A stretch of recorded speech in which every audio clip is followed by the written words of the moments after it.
Hello everyone, and thanks for joining today's auto advertising webinar. Before we start, I'd just like to run through a bit of housekeeping.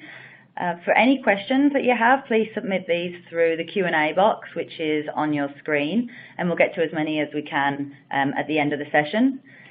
Also, the session recording will be sent over email later today. So if you can't make all of this, we will send you the full recording. Presenting on today's call, we have Paul Valles, VP of Corporate Strategy at Kenshoo, and Jason Wiley, VP of Business Development at Dygen. Paul will kick off with an overview of the latest digital trends and insights, and Jason will delve into specific strategies and best practice for running digital campaigns. So over to you, Paul. Great. Well, thank you for joining everyone today. We have a great agenda. Again, as Lauren indicated, we'll start with some industry insights and trends, and then move over to Jason to talk a little bit more about strategies for today's automaker. After we cover those points, we'll go through a detailed Q&A. So let's talk about the industry. Now, from our point of view, it's a great time to be an automaker. With rising U.S. wages, cheaper fuel, low interest rates, the time has never been better to be a marketer, especially in the auto industry. This is the opportunity to really capture the market and really drive some success here. Now, let's take a look at what's happening in terms of digital spend in this space. When we look at all verticals, auto is actually the second largest in terms of overall digital spend. And we see consumers really starting to flock to digital channels to really figure out how to be successful in finding their next vehicle. They're shifting gears and moving budgets into digital advertising. eMarketer itself predicts that over the next 5 years, we'll see a 14% year-over-year increase in overall growth. 14%. That's amazing for a somewhat mature digital market to see 14% year-over-year growth. Again, no time better than today to go ahead and focus on digital marketing for the auto space. Now, what's changed here over the years is how complex the journey is. For a consumer, it's great. They can go ahead and consume content all day long across a number of channels. Often they start from awareness and leverage channels like Facebook to really start in terms of figuring out what are the opportunities out there. Help me get inspired in terms of what my next vehicle might look like. From there, they might go to folks like Google or Bing to be able to really start getting deeper in terms of their awareness. For a marketer, it's challenging to be able to track and have an engaged conversation with consumers throughout their entire journey. This is the challenge, this is the opportunity, but we do see that it's actually marketers like yourselves in the auto industry who are more sophisticated than the average industry. And so you guys are really driving the market to really be successful in this very complex journey, especially when that journey could take 6 to 8 months when people are actually researching a car. The key takeaway we have for you here is that what's most important for you is to leverage all the data you have at your disposal. Remember, consumers are going ahead and visiting your website. They're calling your call center. They're going to dealerships. If we can leverage all these insights, all this data to help fuel and inform your digital marketing, the opportunity is limitless for you guys. Now, this takes us to what are some of the driving factors in terms of the growth here.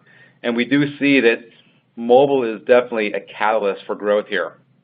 Now, according to the data that we've looked at from our own internal data and the research, nearly 65% of all digital media is now coming from mobile here, especially in the online space for auto.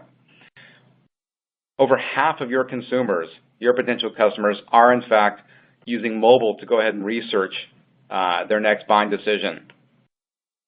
Now, this is 13% higher than all other industries. And again, the reason why we're seeing so much engagement, so much focus on mobile is because we oftentimes learn from folks like you guys who are more sophisticated. Remember, these are big purchases, and so we have to learn how to be successful in terms of where consumers are engaging to find content. And so that means that you have to be more vigilant in terms of measurement, more vigilant in terms of using all the data available that you have to be able to track the investments that you're making. Now, what's More important here is that we see companies like people in the auto space really taking things like LTV very seriously. What we should expect over the next coming year is that there's a lot more mobile interactions that are coming online. Think of it this way. Consumers are going out and engaging with your brand. They're pinching, they're swiping. There's all these other engagements happening out there. We view these engagements as maybes, right? They didn't actually buy something on your site. They went ahead and engaged with your brand, but we're not seeing those measurements today. All those measurements are coming. And so as we see all these different measurements like pinches, like swipes, and other mobile engagements coming online, it really allows you to have the data to figure out how to convert those maybes into yeses in the future. So we're excited about the mobile opportunity, and we hope you are as well. Now, another key driver for consumers being successful online and continuing to leverage mobile as a way to inform, to research, is that native advertising is an example of a good catalyst. Now let's talk about native versus what we call interrupted or forced advertising. In the past, you might be going out and engaging with content, going into a website, engaging with content, and all of a sudden you're blasted with an ad that really is irrelevant and it may be interrupting the overall experience. But in the native world, and by native we mean advertising that's really integrated into the actual consumer experience. And for companies like Kenshoo, it's important that we build directly to the APIs available for these publishers, because when we actually using the native APIs and using all the targeting options that are available, then the consumer wins. The consumer gets a better experience. You as a marketer are able to get better targeting because you're using all the features and capabilities that the publisher, like a Facebook or a Bing, have made available. And so the consumer wins. The consumer experience is richer, it's better. And what we do see is that video, as an example, we're seeing double the engagement that we're seeing in other sorts of text ads or just generic brand ads. So being able to capitalize on video, being able to leverage native first mobile ad formats to really improve the overall consumer experience is how we all win. Now, at the end of the story, we're in a multi-publisher world.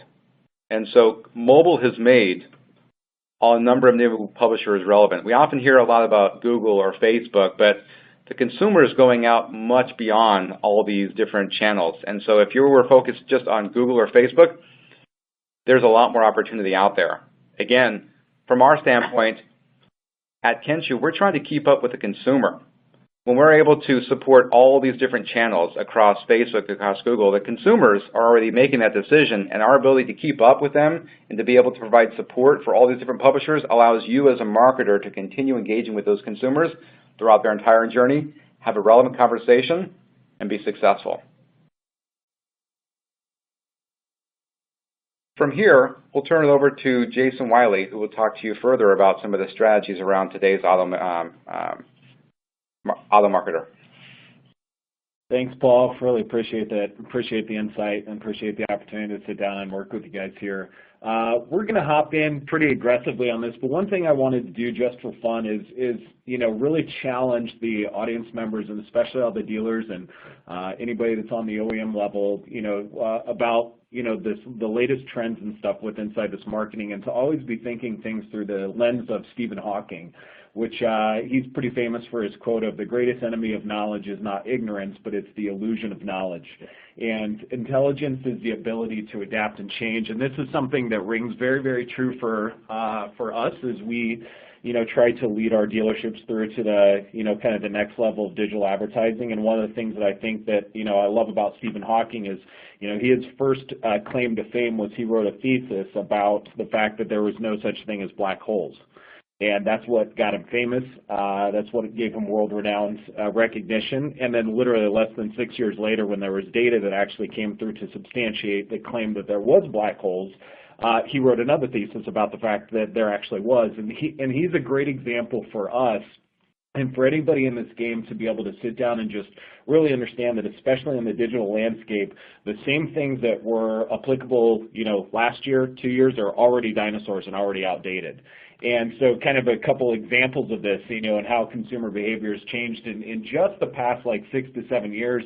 When you're looking at search strategies, in 2010 versus search strategies in 2017, a lot of the belief system back then, which a lot of dealerships are still adhering to, is that I would need to have this always-on philosophy. 85% of the time when somebody searches for me, I need to be in front of them. That's not really the case anymore today, and that, as cost per clicks and everything are continuing to increase, that's not really sustainable for an individual Tier 3 dealer. A lot of other stuff too about like running as much dynamic use pay-per-click through the search engines as possible. Spend lots of money on conquesting competitors. Don't worry about Bing. What's mobile marketing? Blast market with display ads across every publisher possible to try to brand my dealership. I'm measuring success by click volume. What's my bounce rate again? I don't even know what that is. And those were like kind of like some of the overall initial strategies that a lot of companies adhered to in 2010. And in today's day, there's just a lot deeper level of philosophy, and there's more intelligence because of relationships with companies like Kenshoo that allow us to actually look not only at an individual dealership's Tier 3 type of level, but also as like nationwide trends and things that are going on in the auto marketing business as a whole. So like today, and we're going to break through a couple of these and actually give you some kind of real key takeaways that you can actually take back at your current business and hopefully work with whoever your current vendor is. But we really want to challenge the idea and the philosophy of about that you should have an 85% impression share. What we think is that you should aim for high impression shares, only specific for the models that you actually have the opportunities to gain market share on.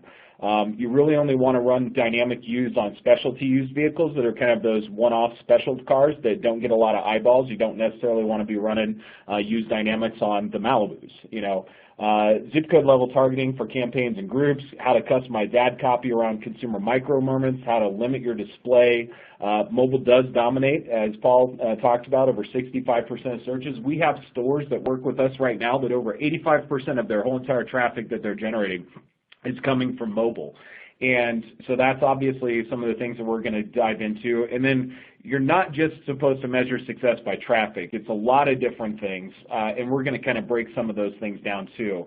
When you are getting to kind of like when you're looking at the industry trends and stuff as a whole, this is just kind of one of those interesting things because this is from Hockman Consultants, so this isn't even any of our data. This just talks about the industry metrics and basically from 2013 to 2016, cost per clicks have doubled, but cost per conversions have over tripled in that time period. And so it makes a lot of sense. Obviously, a lot of dealerships are feeling compressions and feeling their margins of their vehicles compressed. There's also a lot more dealerships nowadays than that are in the search marketing game, and so there's a more competitive market space for that. And the crazy thing is less and less people are still filling out forms and actually physically calling a dealership. So those are some of the things to be looking at, and when you're thinking about that, that's one of the reasons why we need to be a lot more specifically focused on where it is that we're actually allocating our dollars. So a fun little thing to do for everybody is just to think about this, which is better, an 80-cent cost per click that generates an average cost of phone call of only $6.25, or a $3.80 cost per phone call, cost per click, that generates a $45 on average cost per phone call. When you look at that just based upon the metrics and based upon the data set there, right, obviously the 80-cent cost per click is better, or most dealerships would think that the 80-cent cost per click and the $6 cost per call is much better. But what if that 80-cent cost per click actually only generated a $14.25 oil change versus that $3.80 cost per click generated a $22,000 used car sale? And the reason why I wanted to kind of like just throw that out there is because we need to be like looking through a lot deeper of a lens other than just what's my overall cost per click. Where am I spending my money and how am I focusing my actual search budget becomes a lot more critical than what the actual dollar figure is for cost per click, especially given the fact that CPCs are on the rise and conversion rates are down. So that's just kind of a fun little exercise for you guys to think about. When you're looking through just keyword category sets, I thought this might be good for everybody to just kind of take a look at. But if you have these typical term categories, and most vendors that do search would follow, their nomenclature might be a little bit different, but they follow kind of these general guidelines. Branded terms for the actual dealership's name, regional terms for where the dealership is physically at, franchise terms, meaning like specifically what brand it is that you sell, and model terms, obviously the model lines that you guys sell. And if you look over there on the cost on the far right-hand side, you can kind of see the breakdown. Branded terms typically is $6 per call and 80 cents per click, all the way down to model line terms, generating $96 per call and $3 cost per click. And the point here is just to continue to drive home that point that not all clicks are created equal, and it's oftentimes about where it is that you're spending your budget that makes the biggest difference in actual car sales. So the next slide when we go into here is also just kind of a fun little exercise. You know, for like as an example, one of the biggest questions that I get, you know, when we're talking with especially a tier 3 dealer is, you know, how much money should I spend on my search budget? And I feel like, you know, spending $5,000 is a lot of money. You know, it's 60 grand a year, da da da da da. And when you actually sit down and kind of break through these numbers, and like if you had, you know, Honda as an example has got 12 different model lines. If you only look at 10 of those, if you've got $5,000 budget, you've got 10 models, that means you only have $500 per month to be able to spend on that model. Or if you divide that 500 by, you know, 30 days and towards the month, you've got $16 per day in clicks to develop to that specific model. If the average cost per click is only $3, which it's not, it's more expensive than that. But if it was only $3, you would only be able to generate as a dealership 5 clicks per day per model before your campaigns started shutting off. And that's before you do any other type of search marketing. That's before you build up campaigns for regional terms. That's before you start investing money on your brand, on competitive dealerships, on your used, on service, on parts, display, retargeting, YouTube video pre-roll, da-da-da-da, right? So the crazy thing here is to just kind of like help that formulate your ideas and your concepts about how much money it is that you're going to be investing. The point here is to not invest more money. The point here is that, you know, as again your margins are compressing and as search is becoming more expensive and more competitive, what you really have to do is shift away from that I always want my ads to be on focus, and as a dealership with a finite budget, you really have to start figuring out where it is that I'm actually going to wind up focusing my budget on a better scale. And when you're looking through those metrics, one of the important things for you to take a look at is your impression share, which is a report that you can take a look at through Google. But you should know, as a kind of a general concept, you should be able to go, you know, my ads that I'm running for my Accords, because that's my #1 top seller, are over 80%, but the ads that I'm running for my Fits, which I only sell 2 of, you know, per month, we're only going to be aiming for 10%. You should be able to look through your individual model lines and know how much impression share it is that you're getting, because that will also, again, help you figure out where it is that you want to focus your budgets. So one of the other things too to think about is the concept of how much money are you actually investing towards Bing and Yahoo. And if you think about most dealerships right now, a big key takeaway for you is to talk with your vendors about, you know, how much of your actual search budget are you spending on Bing. Because typically Bing has a lower cost per click, and it has a higher conversion metric, and typical Bing consumers, or people that are typically using Bing as their default search browser, are in a demographic that's a little older that also makes a little bit more money, which obviously means that they have a little bit more money and a little bit easier way to be able to go purchase a vehicle. And if you think about this kind of in the terms of the whole entire United States, if you take California, Texas, Florida, Illinois, and New York, that equates to about 29% of the total population of the United States. Correlate that to search, Bing has 29% of the total amount of search that's happening across the United States as well. It's a big place. It'd be like, you know, think about it like this as a dealer. If your sales staff like ignored 30% of the ups that came on your lot, you'd probably be making some heads roll. And so we can't afford in our marketing strategies to only be going through to Google. We have to be looking for diversifying our portfolio, and especially in an area that has a 30% market share that doesn't cost as much. It's a very, very good play for dealerships to be spending portions of their budget towards Bing. So that's another thing that you should be definitely talking with your vendors about. So obviously there's a lot of stuff here, and again, I know that this webinar is going to be accessible for everybody. We're not going to read through these all, but these are some of the questions that you should be talking with your current provider, because it's not just, again, about what's your budget. You really got to get into details about how many cars are we selling, what's the breakdown of new and used, are you looking at my sales data, how much do we want to do on paid search versus display or retargeting, what is the success or failure of SEM and SEO built upon, do you think it's for leads or influence? There's a whole bunch of different stuff in here, but all of these are baseline, fundamental, 101 questions that you should be asking your vendors when they're talking with you guys. So when we kind of flip to the script and we start talking about really, okay, so that's great, but how do I simplify my search strategy? It really comes down to, in our opinion, about only 4 things, and these are 4 things that should be done from pretty much any provider. You want to have transparency. You want to start defining your budget by sales data. You need to understand what a consumer goes through during their search process. And then you need to have software, which is where Kenshoo comes into play, that allows bid strategies and budget strategies to be developed based upon conversion and KPI goals. So one of the crazy things that is kind of still blows my mind today in the search marketing game is the fact that still not a lot of dealerships really understand what transparency actually is. So this is an example of your Facebook Ad Manager portal, right? So you should be knowing as a dealership, and we're not going to go into a training right now about Facebook or AdWords, but you should be able to have access directly to your Facebook Business Manager account with whoever it is that's actually managing your ads on there so you can know exactly where your money's going.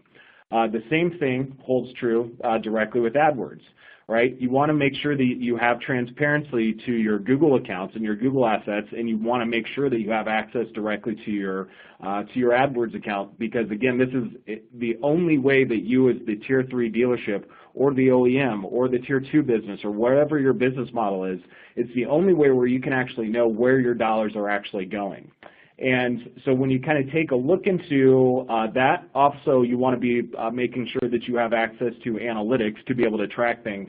A big thing here is that you just don't want to take only your actual website's providers' reports as biblical. You want to be able to look at Google Analytics to look at post-click engagements. You can't just trust those web providers. Most of them are very, very good, but I can't tell you how many times that I see a difference in the reports that I'm looking at from Google Analytics directly to the actual website providers' reports.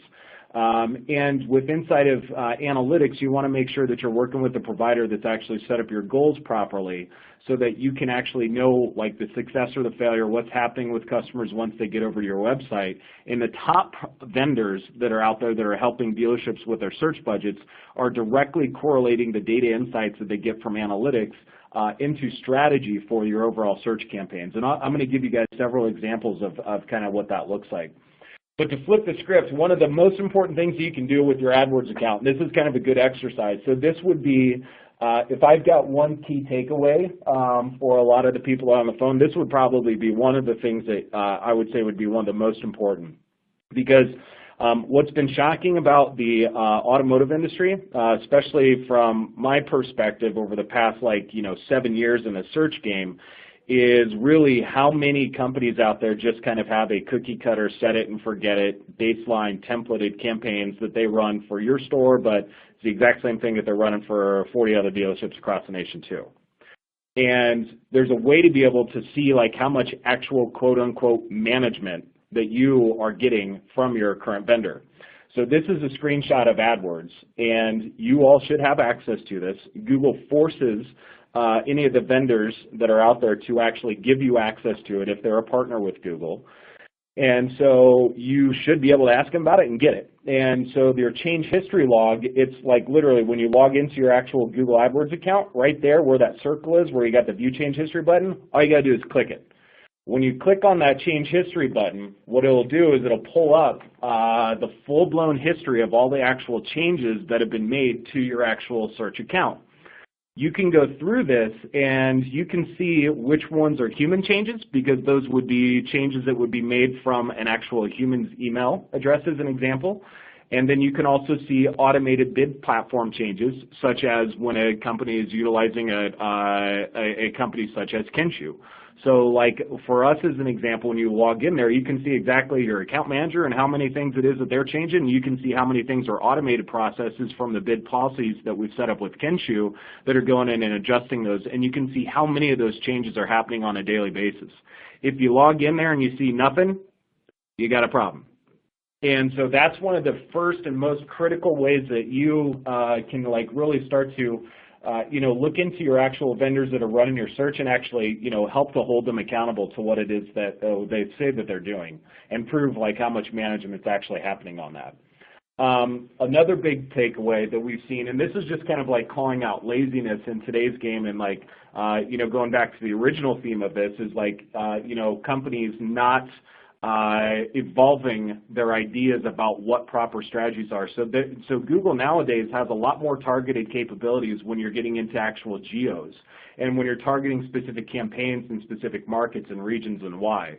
On the left-hand side, you can see this is an example, and again, this is all within inside your AdWords account. That's an example of, a highly targeted, highly strategic, campaign that a company is working with to start to target different regions within inside the dealership's area on a more targeted basis.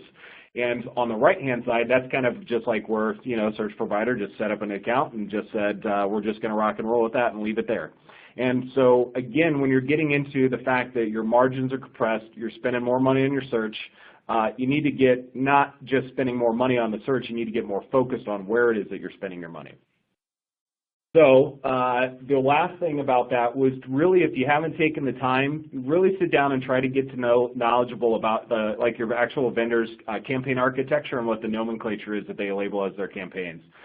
Everybody has them differently, but you should be able to kind of identify brand, regional, new cars, used cars, competitive, display remarketing, pre-roll service, and parts. You should be able to know exactly how much of your budget is going towards each one of those different types of ads that you're running. The cool thing now, to kind of introduce you guys to some of the newer trends and some of the new capabilities of things that are starting to happen, is there is now the capabilities to target customers on Facebook based upon actual search queries from Google and Bing. This is probably one of the things that I'm the most excited about. This is part of the platform that Kenshoo has, and this is a unbelievably great and smart idea about how you can go invest your money in a wiser fashion, because we all know that display ads are on the rise, engagements of display ads is on the decline, and it becomes more and more difficult in order to get your ad to stand out, and we'll cover some of that with inside the native targeting section coming up. But give you kind of a sneak peek of this. So basically what you can do is you can leverage your search data, again, from Google and Bing to start targeting customers on Facebook. So what this does is this is not just a baseline remarketing campaign. Remarketing campaigns through Facebook are important. There's a lot of companies that do good dynamic remarketing, and I'm not saying not to do that, because I think that is a really critical component. But what this does is this is actually tracking the consumer's clicks all the way back down to the query that they had, because, like as an example with remarketing ads, if I'm a customer and I land on to a dealership's website and I'm in the market for maybe an X5, maybe an X3, maybe I'm also in the market for that, BMW 5 Series. As the marketer, it becomes more difficult for me to determine which vehicle it is that I should remarket them on, especially if that customer is looking at multiple different SRPs or VDPs on your website. So what this does is this actually tracks it back to the search query and starts to build up audience buckets based upon what the customer actually searched for, and then starts to deliver new customized ads to those consumers on Facebook. So it builds up the audiences, and then we refine those audiences, and we go through and we actually start to put in some other data sets. There's a bunch of different stuff out there. You can get it directly from Kenshoo. You can get it from Oracle. You can get a bunch of different data sets in there. But you want to take those customers, what they were searching for on the search engine, and then run ads at them on Facebook. And it becomes a very, very powerful tool and very, very cost effective. You can also go through and expand that out with different lookalikes. So you can then start to have literally some consumer learning machining that's going on. We're actually learning which customers are searching for what cars, what are those people's demographics, what are their interest levels, what type of behaviors do they have, and then you can start to target other customers that fit a similar profile in your market with that based upon the data that's been coming up. And the real big reason why this is really, really critical is because these clicks that happen on Facebook are pennies compared to the dollars that you spend on display advertising through a publisher such as like the Google Display Network. So it's a lot more cost effective. So if you got, $300 to experiment with, you can actually get a ton of traffic over to your website and market yourself to a ton of people with only a $300 budget. It's not something where you got to go spend thousands and thousands of dollars on. And, just to kind of put this through for those people that are, a little bit more intelligent on the Facebook advertising side, this is really called intent-driven audiences, what's that product's actually called. And it's like kind of the deepest level of being able to target people through display ads on Facebook, because it's not just what did they do on Facebook. It's not just what did they do on other sites. It's not what did they do on your site. It's what did people do through the search engine, which that, gives us the highest level of intent. When a person goes and says that they're looking for an X5, we know what vehicle it is that they're looking for, right? And so that's some of the new capabilities of targeting that's out there, and one of the capabilities that we have to be able to help you invest your budget in a better fashion. So the big thing that's come up is native ads. And what's interesting about native ads is I was doing some research on this, kind of actually prepping for this, and native advertising was not even a terminology inside of the English language until 2011. And so I started digging a little bit more into the history of that and going through it. But what I thought might be beneficial for you guys was to kind of sit down and show you some more, specific examples. Today, native advertising, if you Google it, it's material in an online publication which resembles the publication's editorial content, but is paid for by an advertiser and is intended to promote the advertiser's product. So native advertising, to simplify that, is basically saying that the ad should look like all the other content that's on that website, right? It shouldn't, be jarring, be disruptive, be anything like that. And, so some examples of what this looks like when you're looking at non-native advertising is this. All these pop-ups and stuff that are still happening on dealerships' websites. When you go to Motor Trends, and you see all of these different ads, you log in there, there's bam, this was just literally a screenshot I took yesterday. There's everything you need to do that's like, I'm on Motor Trend, I'm maybe on there just because I like reading. Why do you need to cram me with an advertisement about a Chevy? And I know that there's, some dealerships and philosophies that adhere to that. I do think that on the Tier 1 level, some of that stuff is important, but not necessarily for the Tier 3 dealership, because that's where Tier 1 should stick in their swim lane and do those things, and where Tier 3 should stick in their swim lanes and really start to advertise more effectively the actual cars. And again, we'll give you some examples of how to do that. So this is an example is like, is just a screenshot of like weather, weather.com. And when I go, first off, when you do targeting through display and weather.com, that's actually one of the, premium listings that costs way more money to run a display out on weather.com, because the overall old school philosophy was, well, people get up and they go check their weather every day, so I want to be able to advertise right where people are at. That's old school. I can't even look at this and figure out where an ad is and what's an ad and what's not. Right? And it's so cluttered, and it's got so much different stuff in there that it's not standing out. I can't, it just doesn't engage me at all as a consumer. When I go to weather, I'm just looking to figure out what the weather is. In Denver, Colorado right now, where I'm at, it's freaking cramming down snow, and tomorrow it'll be 80. So that's just an example of like some of these spaces when dealerships are spending so much money on display advertising that your ads are running on places like this where people don't even see them. And so, when you're looking at in-feed native advertising, this is what I love about Facebook. And Facebook is still a frontier that hasn't really been cracked, and it's still a place that there's so much more opportunity for. Facebook, in my opinion, is to today what search was to a car dealership back in 2008. It's the same thing. It's like a new frontier. There's a lot of competitive companies out there trying to figure out how to do this stuff the right way. But Facebook, the reason why I love this is because just think about it. Average customer spends 50 minutes a day on Facebook, right? 50 minutes a day. your display ad, if you would, can run right directly in the feed. Like that is an example of an ad that's a native ad that comes directly from Lexus. It doesn't even look like an ad, but it's right there and it's grabbing that customer's attention. It's not vying for the attention like what you're at on the weather channel.com. It's not being interruptive and just being in the person's grill when they're not necessarily on the market. It's just something that's right there in the newsfeed, and people scroll through that and they have to see it. It's one of the best branding things you can possibly do. And again, on a dollar fiscal level, it's pennies on the click compared to dollars that you get through running things through the GDN. So, you know, what you can start to build up with those, and there's a lot of deep level like strategies and stuff, and these are some of the things that you should really be talking about with whoever's actually doing your advertising posts through Facebook. And by the way, I don't know if this is, we got to talk about this too much, I won't, you know, hammer on it too hard, but don't pay any attention to how many people like you, because that doesn't have anything whatsoever to do other than bragging points for your own store. People that like you, quote unquote, are people that already are doing business with you and people that already bought cars and are people that are already servicing stuff for you. If you're still focusing on generating likes for your dealership as your advertising budget, and that's what you think that is the thing to do with Facebook, you just got to think about it. The only people that are going to see the posts that you do are the ones that like it, and they're already your customers. You're not gaining any net new ground. If you want to go get more customers, and if you want to sell more cars through social, you have to really start to develop deep-level conquest strategies where you can target either off-brand or direct brand competitors depending upon what program it is that you're working with. But you got to nail the creative. It's got to line up with the intent. You have to be drawing brand awareness. You've got to be targeting the specific vehicle. You have to be telling the customers what makes you better. A big thing that you can do is only run ads at consumers when you and the competitors are open. And then there's a cool little trick, and take this back because this is a good little trick, that you can take a 1 mile targeting around a competitor, segment it out for only mobile buyers, and also you can segment in Facebook for people that don't frequent that area.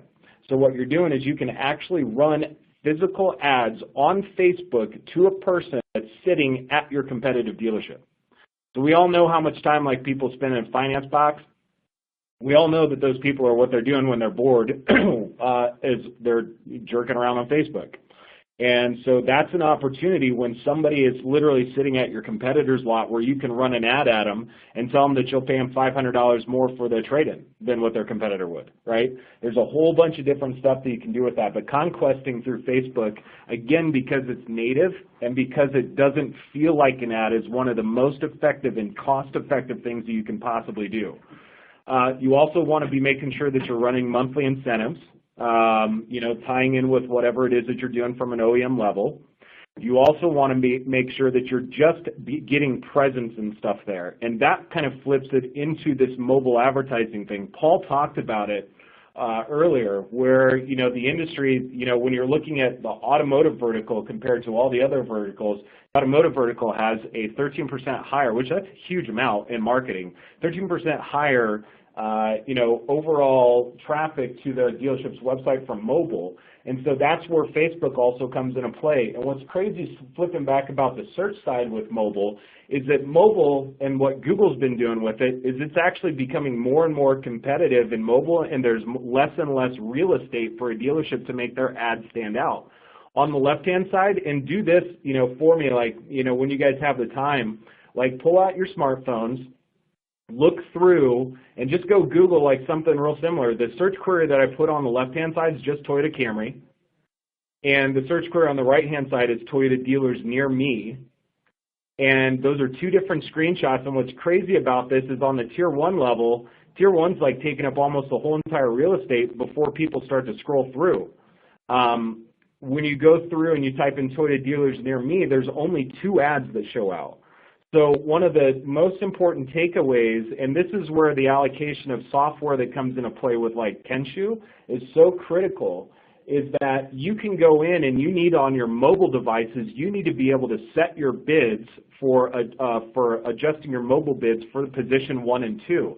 Because if on a mobile device, if you're showing up in positions 3 and 4, literally your dealership's not being found. and you're missing a ton of opportunities. So when you're talking about what key takeaways can I also do, a big one here is just talk with your current provider, ask them about what is the mobile bid position that you're doing on mobile. And if you're anywhere below 1 or 2, you're missing a ton of eyeballs and a ton of traffic. And that doesn't have to do with anything other than the way that Google works when they're showing up ads on Google from a mobile device. So you can use carousel ads. This goes back to the stuff now thinking about mobile advertising on Facebook. Carousel ads is another very important thing for you to be thinking about and talking through, because a carousel ad, as an example, is something where you kind of tell a story. You can do blended images on there. You can show your dealership's inventory. You can do all these things. And again, you're doing them directly on a mobile device to a customer's news feed through Facebook when they obviously are engaged and they're obviously looking through their news feed, right? Again, I challenge dealerships to think about Facebook as like the new display medium, as the most important display medium, just because of how people are on Facebook and what they're doing on Facebook. Facebook's stuff, I saw a report the other day that talked about over 78% of all Facebook activity happens on a mobile device, not even on a desktop. Right, so that's why it's critical to start to develop example ads of like carousel ads on there for with inside of Facebook targeting as well. Remarketing is one of the things that you can do through Facebook. So I know remarketing is a big thing that a lot of people think about, a lot of dealerships want to do, and I believe 100% remarketing. But again, when we go back to the example of if you're running a remarketing ad on a website such as Motor Trend or on a website such as weather.com, your ad is not being shown and it's not being highlighted. It doesn't stand out from the crowd, and it's expensive. When you do remarketing through Facebook, you can run like that example of that carousel ad that I was showing you earlier, where you can actually pull through and actually show your vehicles and the actual vehicles that somebody searched for on a carousel ad directly on Facebook, where the customer is a lot more intent and their attention is there. And it works the same way. You know, customer views a VDP or an SOP on your website. You target the customer with a carousel ad on Facebook, and then the customer is influenced by that and drives back to the dealership's website. It's the exact same thing as normal remarketing that most dealerships think about. The only difference is instead of running it through like the display network through Google as an example, you're running it on Facebook. And so again, a lot less money than what you can spend on the other side. And so, and I know we're kind of beating a dead horse here, but you know, mobile targeted stuff, you can use it for service and for parts, and you can do a whole bunch of different things. And again, the main thing here is that these dollars you're going to spend less money on investing your budget with display specifically through Facebook than what you do with Google.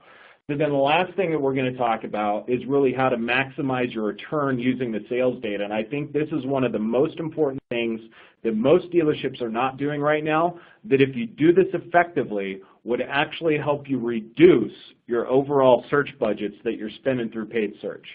And so the idea and the concept and the first cornerstone is that if you demand all this stuff out of your vendor, you should be transparent with the vendor with your sales as well. And so, like as an example, one of the things that you should be sending over to your vendor is your sales data. And a good vendor will look for 2016 as well as 2017 year-to-date data. The vendors do not need any personal information of the customers. We don't need to know who bought the car. We just need to know what car they bought and where they live at. And so in this example, most of you from your DMS or your CRM tool, you can go through and you can actually pull out your make, model, and zip. That's all that the vendor should need, is just your make, model, and zip of all your sales. If you send that over to your vendor, then what your vendor can also do, depending upon the relationships, is start to look for pump in, pump out, and cross-sell reports that come directly from the OEMs to be able to really start to identify what areas of your market are you dominating in and what areas do you need help in gaining market share. And so then one of the better practices is to actually have that vendor go through, and this is stuff that you can do through Excel, right? So this is not, you don't have to have some crazy complicated software to do this. You can do this directly in Excel. You want to go through and you want to actually map out your sales and figure out a heat map and try to figure out, like, for every model line. So this is an example, for Accord sales. But you want to map out and figure out every single model line where you're crushing and where you're not. Because going back to it right now, we know that the SAR is predicting that there's going to be a couple million at least less vehicles sold this year than last year. We know that it's becoming a more competitive landscape. We know that there's only a certain amount of vehicles that are going to be sold in a market. And so if you as a dealership want to eat your competitor's lunch, which if you're in the car business, that should be one of your goals, you as a dealership need to figure out where do you actually have the opportunity to gain market share in. And that comes from a combination of not only if you're a Honda dealership selling Accords from the other Honda store, but that also comes from a combination of looking at what is Toyota doing in that, what is Nissan doing in that, what is Infiniti doing in that, so on and so forth. So you want to be able to build up your campaigns and your budget allocations based around your sales data. And so like another example with this is like, let me flip back to this real quick. And the last thought that I'll give you on this is that if I sell, and this is one of the biggest things I see from a lot of just BS mistakes that happen in the business, but if I'm a Toyota dealership as an example, and I've got 150 Camrys on a lot, I've got 4 Siennas, I sell 85 Camrys a month, I sell 2 Siennas, why would I go and spend the same amount of money on my Camrys that I do my Siennas? And that's one of the biggest things that I see when we go back to some of those philosophies that we talked about earlier, where in 2010 you had this always on, 85% impression share goal that what a lot of companies wanted you to do back then. It doesn't make sense if you don't sell many Siennas to spend very much money on it. So that in that example, you would be looking for the zip codes and the areas where you can sell more Camrys in to take Camry sales away from your competitors. You would spend more of your budget on Camrys there than you would be in Siennas. And there's a lot deeper strategies to that, but the point being is that you really want your budgets to line up with your sales inventory, your sales goals, and you want to be spending more of your budget on the areas where you have the opportunities to increase market share. It's stupid common sense. It's very, very simple strategies. It's difficult to execute, but it's one of the most important things that you can do, and if you do that right, you'll wind up decreasing your overall budget. Then once you've got kind of your budgets lined up, you want to take a look at the actual customers, and there's a lot of googly thoughts that are out there that Google puts on. This is not one of those that's just a thought. I actually really agree with this. Customers go through these moments. Which car is best? Is it right for me? Can I afford it? Where should I buy it? And am I getting a deal? These customers, depending upon your budget, can be targeted more specifically through either mobile or through desktops. And I'll show you this. Like when you go through and you kind of figure out the first step that you want to do is really maximize that lower funnel person first, right? That person that's going, am I getting a good deal? Where should I buy it?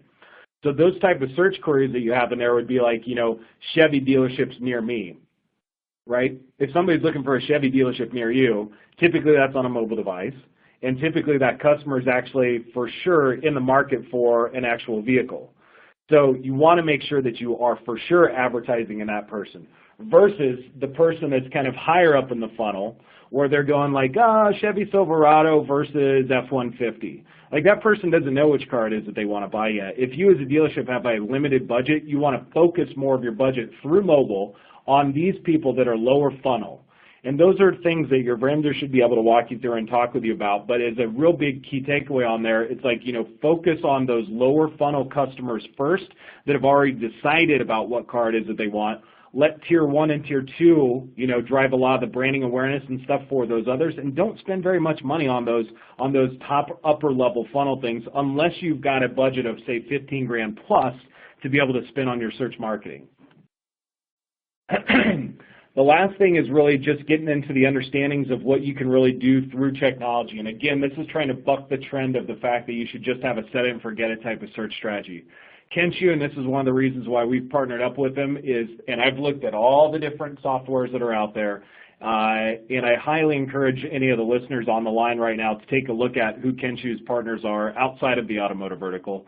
because the software, it's incredible. You as a dealership is a real simplified version of this. What you can do is you can sit down and have your own KPIs and your own goals based upon campaigns and ad group level goals, and you can set it up. And what Kenshoo does and really has the biggest capabilities to do is take budget away from underperforming campaigns and put it towards campaigns that are actually performing on a high level based upon the KPIs that you determine that are important to you as the dealership.